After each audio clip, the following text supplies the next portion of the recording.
So, welcome to St. Anthony. It's in Newfoundland, Labrador, in Canada, or Labrador and Newfoundland, if you're a dog fan. Okay, so on our little trip out, we're tendering from the ship to the shore in these lifeboats. On the way out, I'm going to share a little bit about the history of this place with you. So, this is an old European settlement back to the early 16th century.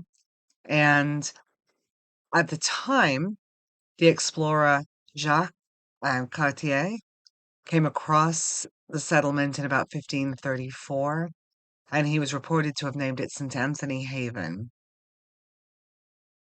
In the 1900, Dr. William Grenfell arrived from England. He was a medical missionary and he brought healthcare to the town and more of a sense of socialized living there.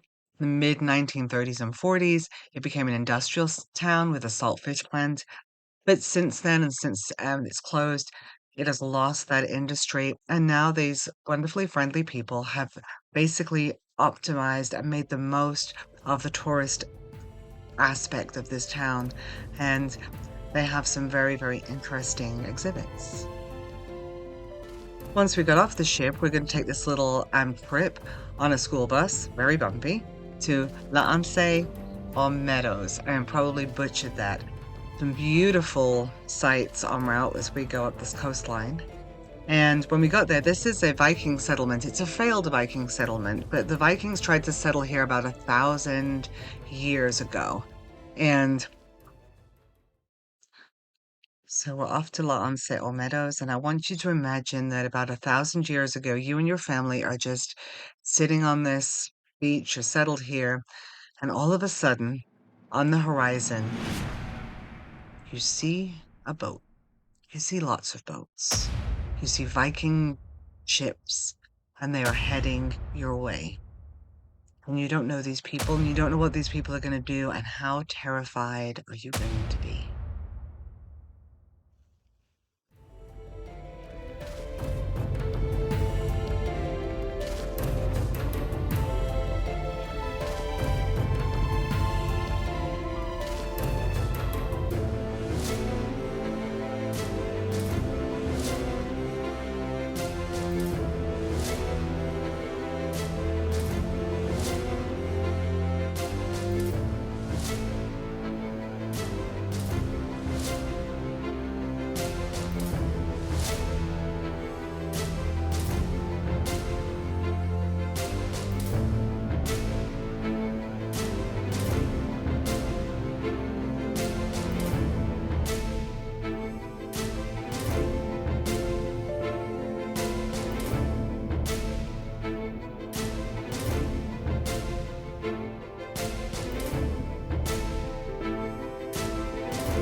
Again, the locals have embraced the financial challenges of the town and made the most out of this tourism.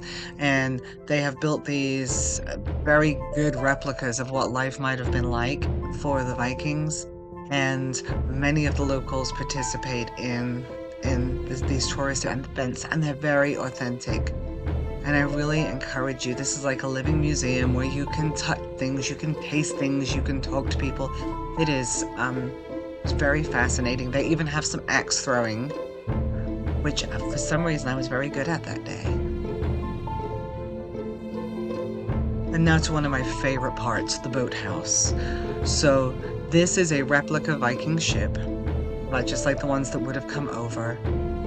And they actually sail this. They sail this over to Anse Aux Meadows from Greenland. And instead of having a huge complement of people, there was only, I think it was 9 people on board. It took them 6 weeks. But the ship itself is gorgeous. The lines are beautiful. It is phenomenal.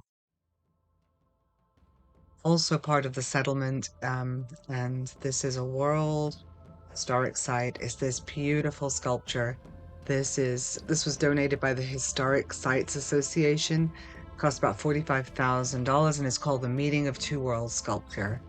And it was created by Lubon Boykov and Richard Brixel, and it symbolizes the meeting of the human migration from the east through Asia to North America and from the west through Europe to North America.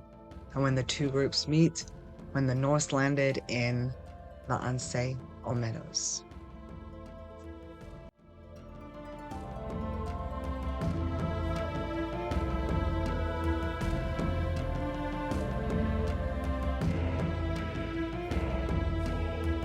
So back in the town, we are heading up to Tim Hortons. Apparently it is a definite stop the first time you're in Canada, or anytime you're in Canada, I guess. And here is the Tim Hortons in St. Anthony.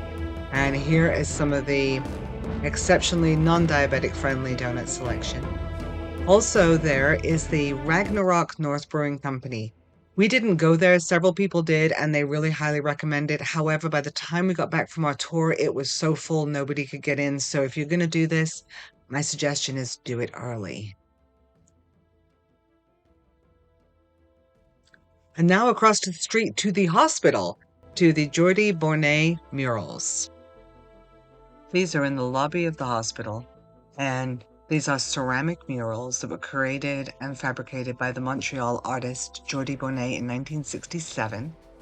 They are beautiful. They have color and depth, and I do highly recommend nipping in there and having a look. Also things to see there, they've got the Rebel coffee shop that's on the way up to Tim Hortons, and apparently that will give you a good caffeine kick.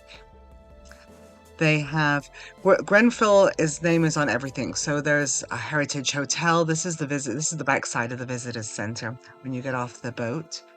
There's all sorts of beautiful buildings here. And the lighthouse. And Tom Parks will tell you it is more than a 2-minute walk to the lighthouse. Either grab a taxi or just anticipate a much longer walk up to the lighthouse. There's some beautiful coastline up here. And this was a stolen picture because there was no icebergs in the bay when we got there. That's the road on the way onto the lighthouse, and here is our dock. And so we are off and out of St. Anthony, and we thank the wonderful, friendly people of St. Anthony for their hospitality and for opening their little bit of the world up to us. So once again, it's time for Joe's Joyometer. And if you found anything that you loved or liked in this video, please give us a thumbs up. Love it to subscribe to the channel so you get more content like this.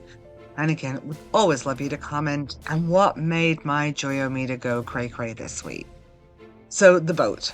Artistically, the boat. It was knowing that they built the replica, knowing that it sailed, knowing that it took 6 weeks to do what we did in 2 days. Was amazing. The beauty, the lines, the shape, the photo just doesn't do it justice. And also that this community, rather than give up financially as a community, they have chosen to embrace tourism, and they've done it exceptionally well, and they are exceptionally friendly, and just highly recommend having a little visit to St. Anthony.